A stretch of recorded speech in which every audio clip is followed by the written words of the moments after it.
Guys, this is Pete and welcome back to my channel. और आप आज जैसा कि कॉमिक का टाइटल देख के समझ ही होंगे कि आज का जो कॉमिक है वो काफ़ी ज़्यादा इंटरेस्टिंग होने वाला है, क्योंकि इसको सबसे बड़ी शेयर करने की वजह यही है कि इसके अंदर एक्समैन जो है वो इंडिया जाने वाले हैं और हम एक पूरी की पूरी इंडिया के अंदर स्टोरी आर्क को देखेंगे, जहाँ पे हमारे एक्समैन की टीम ज़बरदस्त तरीके से अपने एडवेंचर्स को करेगी ही। सो गाइस, इस पूरे के पूरे स्टोरी आर्क के अंदर जो कि एक्समैन लेगेसी कॉमिक बुक का हिस्सा है, इसके अंदर 4 इश्यूज़ हैं और 4 इश्यूज़ के अंदर एक स्टोरी आर्क मौजूद है जो कि पूरा का पूरा इंडिया में टेक प्लेस किया गया है। तो इसीलिए मैंने सोचा कि मेरे ख्याल से इसको तो हमें अपने चैनल के ऊपर लाजमी शेयर करना ही चाहिए, क्योंकि हमारी ज़्यादातर ऑडियंस इंडिया की ही है। सो गाइस, अगर आप चैनल पे फर्स्ट टाइम आ रहे हैं तो मैं आपको बताता चलूँ कि हम अपने चैनल के ऊपर मार्वल कॉमिक्स को डेली बेसिस पे शेयर कर रहे हैं, जिसको हमने टाइमलाइन के जरिए शेयर करना शुरू किया है, जिसको हमने 2000 से स्टार्ट किया था और अब हम तकरीबन 2010 तक के सारे कॉमिक्स विद टाइम्स के साथ कवर कर चुके हैं। तो अगर आप मेरी इस पूरी की पूरी मार्वल मास्टर टाइमलाइन का हिस्सा बनना चाहते हैं तो इसका नीचे आपको लिंक डिस्क्रिप्शन में मिल जाएगा। उसके जरिए आप समझ पाएंगे कि आपको इसको कहां से शुरू करना चाहिए और आप कहां तक पहुंच चुके हैं हम। सो गाइस, इसी के साथ आज की इस वीडियो को स्टार्ट करते हैं।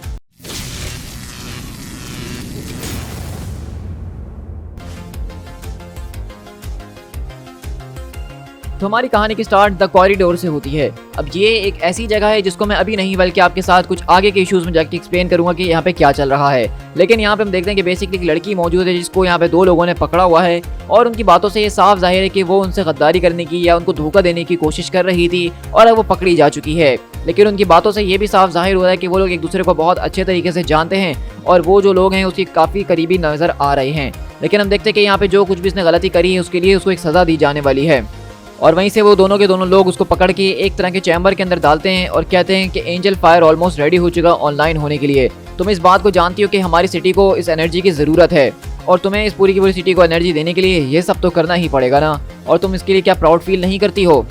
तो इसी तरह हम देखते हैं कि वो बेसिकली उसको एक मशीन के अंदर डाला जा रहा है जहाँ पे किसी तरीके से उसकी पावर्स का इस्तेमाल करके वो लोग कुछ करना चाह रहे हैं। और हम देखते हैं कि जब वो यहाँ ज़्यादा बहस करती है तो उसके पूरे के पूरे सेंटेंस को यानी कि सज़ा को 7 रातों तक बढ़ा दिया गया है। और वहीं से उसको वो कैद करके चले जाते हैं और वो कहती है उसके टीचर्स को नोटिफाई कर दो कि अगर दोबारा से उसने ये सब करने की कोशिश करी तो अब उसके टीचर्स को भी पनिश किया जाएगा।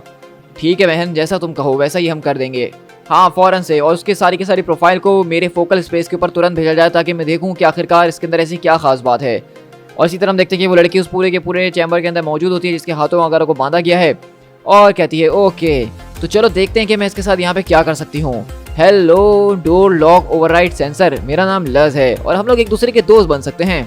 लेकिन इसी के बाद सीधा हमारी कहानी शिफ्ट होती है मुंबई इंडिया के अंदर, जहां हम देखते हैं कि एक जहाज़ के अंदर यहाँ पे कोई और नहीं बल्कि कुछ एक्समैन जो हैं वो फ्लाइट लेते हुए इंडिया पहुंच रहे हैं, जहां पे हमारे पास एक म्यूटेंट एनोल जिसका नाम विक्टर है, इसके अलावा लाओ जो कि अलानी है, इसके अलावा इंदिरा जिसका नाम पारस गवास्कर है। वो सारे के सारे लोग यहाँ पे अपने लीडर्स यानी कि रोग एनामेरी और मैग्नीटो यानी कि एरिक मैग्नस लेंशर के साथ इंडिया आ रहे हैं। और जहाज़ के अंदर अगले पल अनाउंसमेंट होती है कि थोड़ा सा यहाँ पे जो है टर्बुलेंस जो है एक्सपेक्ट किया जा सकता है, तो अपनी अपनी पेटियाँ बांध के बैठिएगा। तो वहीं से हम देखते हैं कि इंदिरा कहता है कि अचानक से पूरा का पूरा जहाज़ हिलना शुरू हो गया, ये कुछ नेचुरल नहीं लग रहा है। तो वहीं से रोग बोलती है कि मैगस, तुम्हारा इसके ऊपर क्या कहना है, क्या ये सब नेचुरल है। तो वहीं से मैग्नीटो बोलता है कि नहीं, मेरा ख्याल नहीं है कि ये सारी की सारी चीज़ें नेचुरली हो रही हैं। यहाँ पे एक तरह की EM फील्ड जो है मैं महसूस कर रहा हूँ जो कि इस पूरे के पूरे प्लेन के इंस्ट्रूमेंट्स को हिलाने पे मजबूर कर रही है। तो वहीं से रोग बोलती है तो आपको क्या लगता है कि आप इसके बारे में कुछ कर सकते हैं। हाँ, मैं इसके बारे में काफ़ी सालों से पढ़ने की कोशिश तो कर रहा हूँ और हाँ, मुझे लगता है कि मैं इसको ठीक करने के लिए कुछ ना कुछ तो कर ही सकता हूँ। तो बताओ क्या इतना ठीक रहेगा। और अगले पल हम देखते हैं कि मैग्नीटो बेसिकली अपने मैग्नेटिज्म की पावर से जहाज़ को थोड़ा सा स्टेबल कर देता है। और अगले पल हम देखते हैं कि सारे के सारे एक्समैन पहली बार मुंबई पहुंचते हैं यहाँ पे इंदिरा के साथ, जो कि एक इंडिया का म्यूटेंट है और वो क्योंकि इंडिया विजिट कर रहा था तो वो अपने साथ इन एक्समैन को लेकर आया है। तो वहीं से हम देखते हैं कि अनोल पूछता है तो ये वो जगह है जहाँ पे तुम्हारी फैमिली रहती है पारस। नहीं नहीं, ये जगह नहीं, मेरी फैमिली तो सिटी के कहीं बाहर रहती है, जो कि यहाँ से काफ़ी ज़्यादा लंबा और दूर का रास्ता है टू बी ऑनेस्ट। लेकिन सच में मुझे बहुत अच्छा लगा कि तुम सब मेरे साथ यहाँ तक चले आए हो। तो वहीं से लोहा कहती है कि नहीं यार, क्या तुम मजाक कर रहे हो, हमें तो वैसे भी वहाँ उस पूरे के पूरे आइलैंड से निकलने का कोई बहाना चाहिए था। ओह आई एम सॉरी पारस, ये सच में बहुत ही बुरी चीज़ है कहने के लिए, मुझे पता नहीं था। तुम सच में इस वक्त अपने भाई के लिए काफ़ी ज़्यादा चिंतित हो गए ना। तो वहीं से पारस कहता है कि देखो, मुझे तो सच में नहीं पता कि मुझे इस वक्त परेशान होना भी चाहिए या नहीं होना चाहिए। मुझे तो नहीं पता कि मेरे भाई के साथ हुआ ही क्या है। हो सकता है कि मेरे पेरेंट्स शायद कुछ ज़्यादा ही बड़ा चढ़ा के बोल रहे थे और ऐसा कुछ हुआ भी ना हो जिसके लिए उन्होंने हमें इतनी दूर बुला लिया है।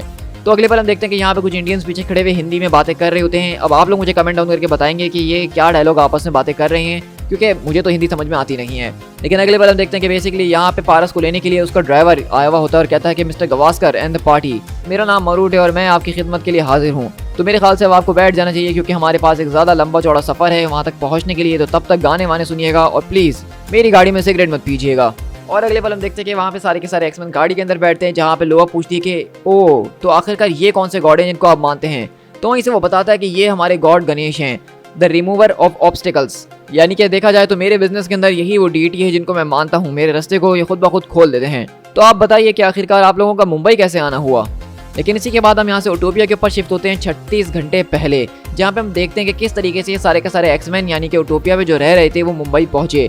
तो दरअसल मैं आपको शॉर्ट करके बताऊंगा कि यहाँ पे स्कॉट के पास एक चिट्ठी इसको रिसीव होती है, यानी कि लेटर, जिसके अंदर पारस के पेरेंट्स ने लिखा हुआ होता है कि किस तरीके से उसका छोटा भाई एकदम काफी ज्यादा बीमार पड़ चुका है और उनको पारस की वहाँ पे फौरन से ही जरूरत है। तो क्योंकि आप जानते हैं कि स्कॉट जो है वो बहुत ज़्यादा एक्समैन को लेके कंजर्वेटिव है, वो अब इन सारे के सारे एक्समैन को अकेले कहीं नहीं जाने देता है, क्योंकि दुनिया में सिर्फ गिनती के रह गए हैं एक्समैन यानी कि म्यूटेंट्स। तो इसलिए वो यहाँ पे बेसिकली रोक के साथ ही सारी की सारी बातों को डिस्कस करता है।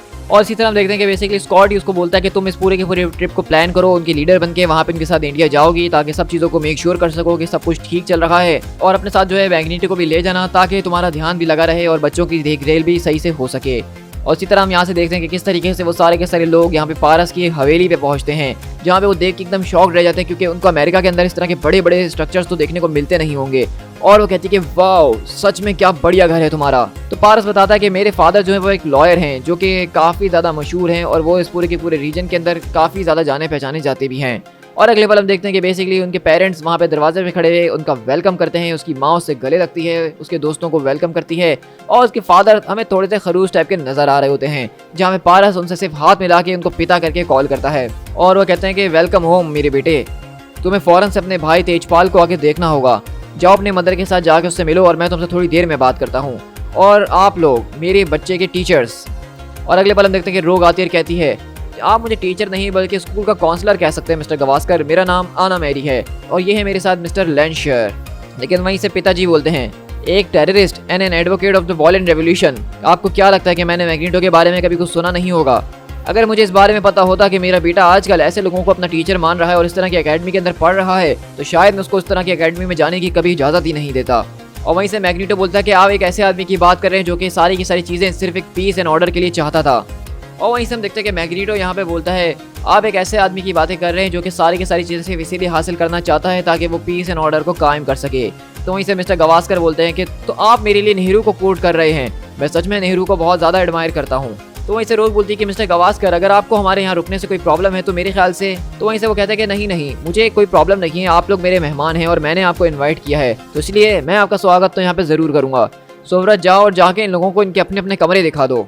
और वहीं से जब सारे के सारे लोग अंदर जा रहे होते हैं तो वहीं से वो रोकते हैं और कहते हैं ज़रा मेरी बात आराम से समझ लीजिएगा कि मैं यहाँ पे सिर्फ आप लोगों को इसलिए अलाउ कर रहा हूँ ताकि आप लोग मेरे बेटे को वापसी उसकी फॉर्मल लाइफ के अंदर छोड़ के जा सकें।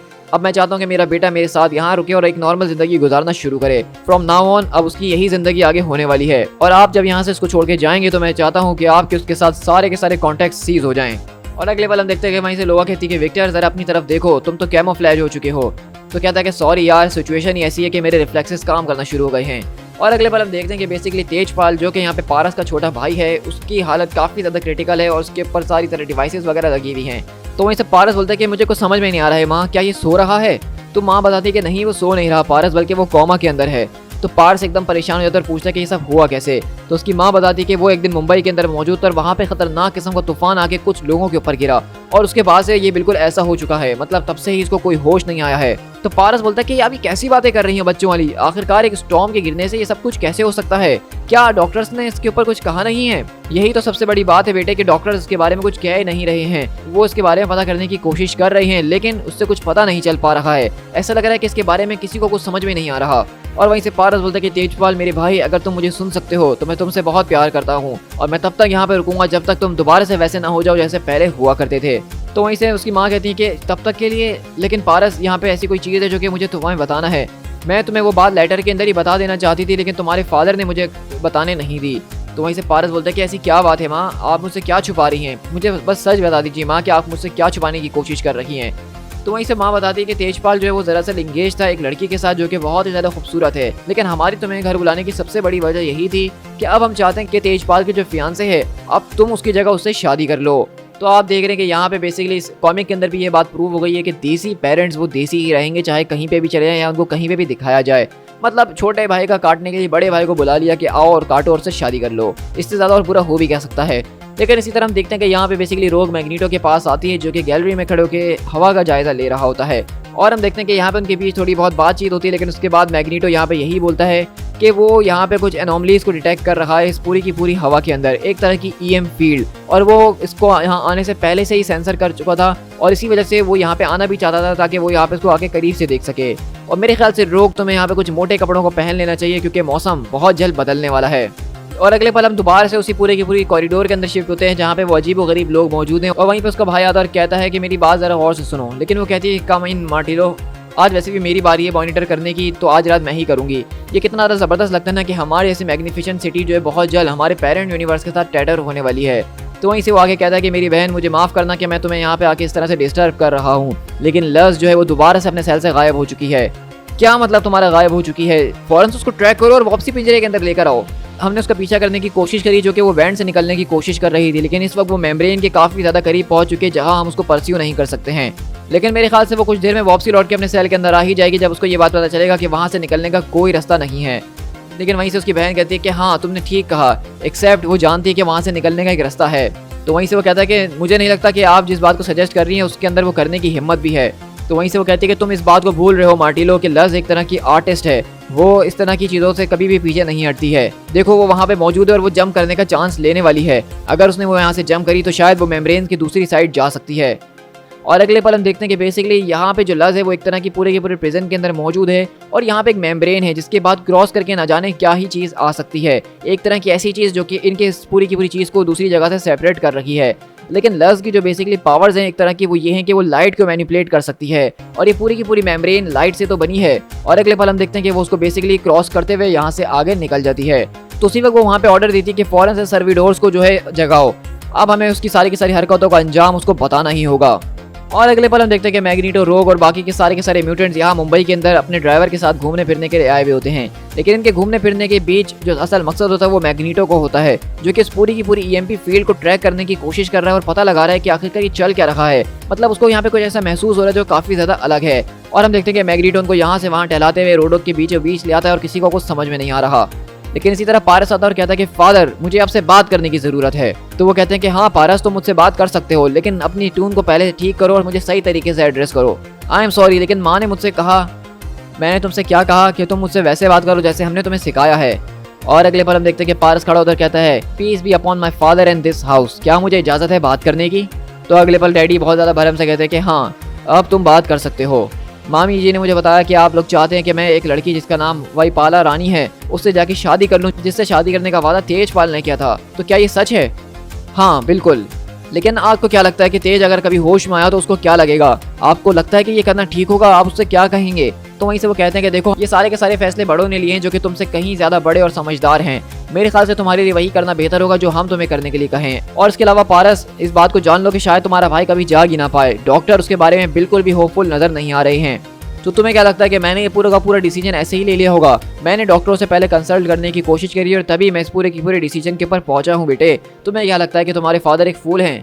नहीं नहीं सर, मेरा कहने का वो मतलब नहीं था, लेकिन और हम देखते हैं कि तब जाके बेसिकली उसके फादर का असली रूप सामने आता है जहाँ पे वो बताते हैं कि किस तरीके से जिस वाईपाला से वो शादी करवाना चाहते हैं वो दरअसल एक बहुत ही बड़े बिजनेस टाइकून की बेटी है और अगर ये शादी हो गई तो दोनों की दोनों फैमिलीज को काफ़ी ज़्यादा फायदा होने वाला है। मतलब फुल बॉलीवुड चस्के वाली कहानी यहाँ पे चल रही है। तो ये देख के पारस बोलता है कि आपका बहुत शुक्रिया फादर, आप जो भी करेंगे वो अच्छा ही करेंगे। और वहीं से रोग बोलती है कि मैग्नस ये सब चल क्या रहा है? तुम बार बार हमें सर्कल्स के अंदर घुमाए जा रहे हो, हम कहीं नहीं जा रहे हैं, हम बार बार एक ही जगह पे आए जा रहे हैं।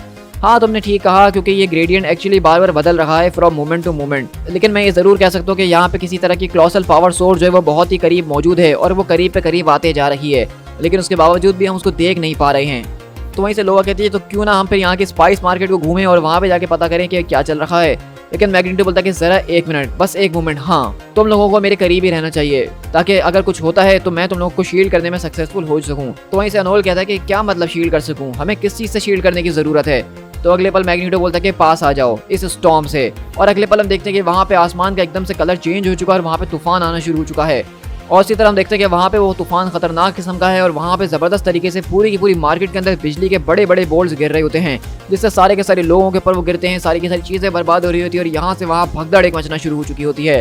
लेकिन मैग्नीटो वहाँ पे पूरे के पूरे अपनी शील्ड को बना के इन सारे के सारे अपने लोगों को बचा लेता है। और अगले पल वहाँ से अनोल पूछता है कि आखिरकार ये क्या चीज़ थी? तो मैग्नीटो बोलता है कि ये एक बहुत ही बड़ा डिस्चार्ज ऑफ एनर्जी था, या फिर मैं कहूँ कि डिस्चार्ज ऑफ एनर्जीज यानी कि प्लूरल, क्योंकि ये इम्पल्स सिर्फ एक कैरियर वेव थी। और वहीं से लोवा बोलती है कि ओह माय गॉड, जरा इन लोगों की तरफ तो देखो जिनको ये हिट करी है, ये हिल नहीं रहे हैं। तो वहीं से मैग्नीटो बोलता है कि इनके ऊपर जलने का कोई निशानी नहीं, क्रैश इंजरीज हैं, उसके बावजूद भी ये अपने होश के ऊपर नहीं आ रही हैं। और यहाँ पे सारे के सारे लोग एक ही स्टेट के अंदर नजर आ रहे हैं, ये काफी इंटरेस्टिंग है। लेकिन वहीं से अनमोल बोलता है कि जरा इस लड़की की तरफ देखो, लगता है कि इसके सर पे जोरदार चोट आई है। हे, क्या हम आपके यहाँ पे कोई मदद कर सकते हैं और आप अचानक यहाँ पे आई कहाँ से हैं? और अगले पल हम देखते हैं कि वो लड़की कोई और नहीं बल्कि वही लड़की यानी लज है, जो कि उस पूरे के पूरे कॉरिडोर के अंदर मौजूद थी। और वहीं से वो कहती है कि मुझे अकेला छोड़ दो, मैं यहीं 2 गली छोड़ के रहती हूँ और मैं अपना रास्ता खुद देख लूंगी।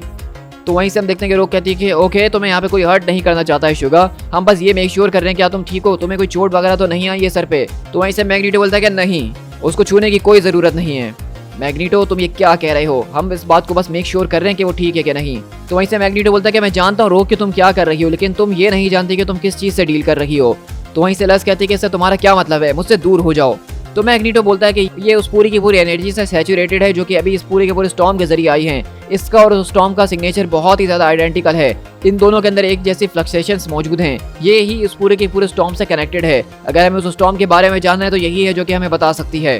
तो वहीं से वो कहती है कि आपके पास कोई अधिकार नहीं मुझसे इस तरह के सवाल पूछने का, मेरा नाम लुइसा है, मैं यहाँ के लोकल मजिस्ट्रेट की बेटी हूँ, अगर मैं चाहूँ तो आपको अरेस्ट करवा सकती हूँ क्योंकि आप मुझे हर्ट करने की कोशिश कर रहे हैं। तो रो कहती है कि जरा आराम से लड़की, क्योंकि यहाँ पे कोई भी तुम्हें हर्ट नहीं कर रहा है, लेकिन क्या तुम हमें बताओगे कि तुम्हें इसके बारे में क्या पता है? तो वहीं से लस कहती है कि मुझे इसके बारे में कुछ भी नहीं पता, जैसा कि मैंने आपको पहले कहा। ओ नहीं, वो ये सब नहीं कर सकते हैं, वो मेरे ऊपर इतनी जल्दी लॉक ऑन नहीं कर सकते हैं अनलेस अगर उन्होंने मेरे पीछे सर्विडोर्स को भेज दिया हो। उन्होंने सर्विडोर्स को सच में भेज दिया। और अगले पल हम देखते हैं कि लस देखती है ऊपर की तरफ, जहाँ पे एक बहुत ही बड़ा सा शेडो नजर आ रहा होता है। और वहीं से लोग बोलती है कि तुम ये सर्विडोर क्या कर रही हो, ये कौन है आखिरकार?